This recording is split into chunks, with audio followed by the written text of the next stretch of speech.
Welcome to The Explainer. Today, we're unpacking a truly critical evolution in how we build, deploy, and most importantly, protect our software. We're looking at this massive paradigm shift from traditional reactive security practices over to true DevSecOps, where security is actually integrated continuously throughout the entire software development lifecycle.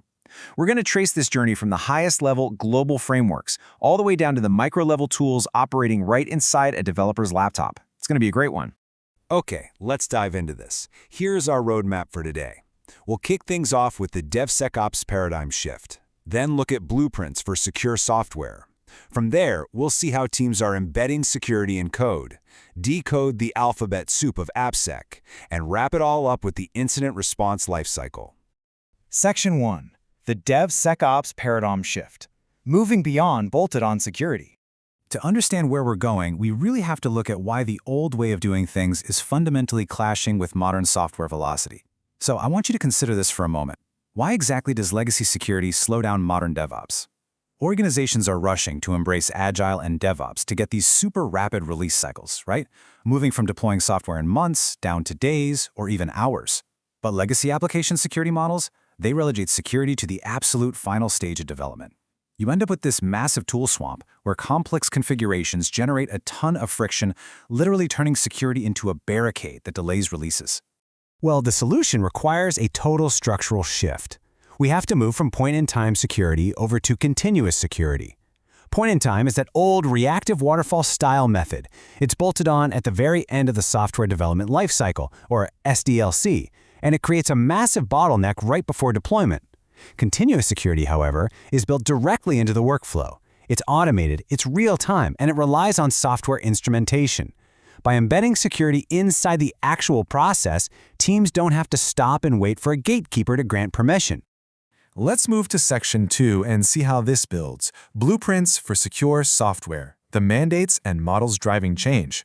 There is a massive policy shift happening right now. The U.S. National Cybersecurity Strategy actually mandates shifting the burden of cybersecurity from the consumers to the producers of software. The U.S. government is the largest consumer of IT products globally, and they're actively using that immense buying power to enforce this.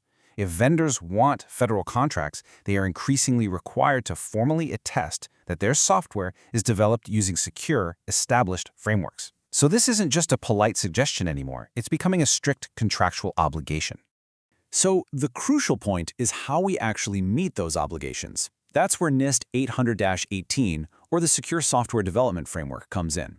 It maps out a really holistic journey, preparing the organization, protecting the software itself, producing it securely, and having a solid plan to respond to vulnerabilities.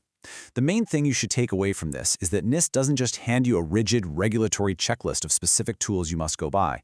Instead, it provides a principled, non-regulatory framework to help you map out secure behavior across any modern development lifecycle.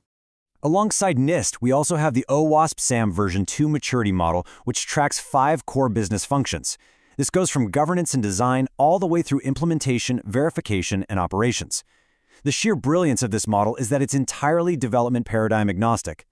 Whether you're using Agile, DevOps, or other iterative methods, it aligns security assurance practices directly with how your business actually builds software. It lets you measure your maturity logically across all 5 of these distinct streams. Section 3. Embedding security in code, stopping leaks before they start. Now that we've looked at the macro-level global frameworks, let's zoom all the way into the micro-level, right onto the developer's local laptop, to see this proactive security in action. This brings us to a vital everyday mechanism, the pre-commit hook. If you really want to weave security into a project's DNA, you start here. A pre-commit hook is just a local Git functionality. Essentially, it allows you to automatically run a custom script the exact moment a developer types git commit, but before the code is actually saved to the shared repository. Why does this matter to us? Because it lets us proactively prevent catastrophic mistakes, like hard-coding an API key or a database password, from ever entering the code base in the first place. Let's walk through how this automated sequence actually works using a tool like Git leaks. Imagine a developer attempts to commit code that accidentally contains a hidden secret. Instantly, the pre-commit hook wakes up, triggers a local scan, and catches that secret before it goes anywhere. The commit is outright blocked with an error message. It's a real game changer. This is continuous security at its finest. It actually accelerates releases because fixing a leaked secret locally takes a few seconds, whereas finding and rotating a compromised key in production could take your team days or even weeks. Section 4. The alphabet soup of AppSec. Decoding testing methodologies. Cybersecurity is absolutely notorious for its acronyms, right? So let's decode the testing methodologies operating directly inside your CI/CD pipelines to understand how application security is really evolving. We start with the legacy methodologies, SAST, which stands for Static Application Security Testing, and DAST, or Dynamic Application Security Testing. These are point-in-time scanning tools. SAST looks at static source code without running it, while DAST evaluates the running application from the outside, kind of like a simulated attacker.